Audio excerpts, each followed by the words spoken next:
नमस्कार दर्शक बंधु मु Ashutosh chemical feed farming business ID YouTube channel आपको स्वागत जनावि चलते देखा ये मोर छोट फार्म रे 5टी गाई अच्छा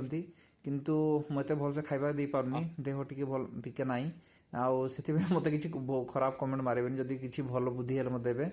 आमती आग बढ़ी मत बुद्धि टे शिखेबे मुझे कम एत आइडिया नाई किंतु चलीजी एवं मो प्राकृतिक चाष भी करुँचे गाई मैंने देखो केते सुंदर चरी चरी खाऊँ बाहर मुझे गाई मान देखिले मो पेट भरी जाए आउ मो जीवन में बहुत कले सुख कले गोटे गाई जिते बड़े पेट भरिकी खाई सी सुखर मत आउ दुनिया किसी सुख ना खाइबा पेटे खाइला मो कले जीवन में जीवन पलि आसे सेमती लगे मत किंतु ये गाई मान देखिले केबे केबे मते मो पुराणा गाई थिले एठी भी से कथा मन पड़े किंतु ये जगह मुझे एक्चुअली खाइबा को भल कले मिललानी तो ये चरवाई जगह नाई से अन्य जगह को शिफ्ट कर देछि गाई मान को आठी भी भल अच्छा से मैंने खाइबा को मिलूँ कम से कम एठी तो कले फील बेटर कले ताडू आहरी भल जगह अच्छे चोरी खाऊँ कि क्षीर एत ना से दाना देकी रखिपारे मुझे खाइबा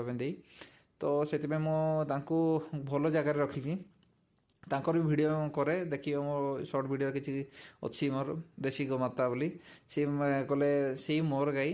आबे आम चलीजी एठी भी प्राकृतिक चाष करुच्ची आपण को जदि केभे भी प्राकृतिक पनीपरिबा फ्यूचर आमर चली महू चाष भी चली आपण केबे महू पनीपरिबा एबे कदली चाष प्राक्टिस चलची जदि कदली भल हुए आपन को भी देबी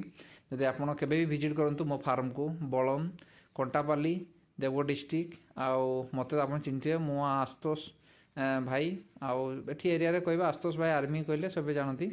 आपड़ के आसतु मो फार्म को बुलिकी जातु विजिट करके जातु महू माछी केमती कौन करा जाए से शिखी जातु महू धरिकी जातु मो गाई मानू किसी खाइबा दे आशीर्वाद ग्रहण करूँ।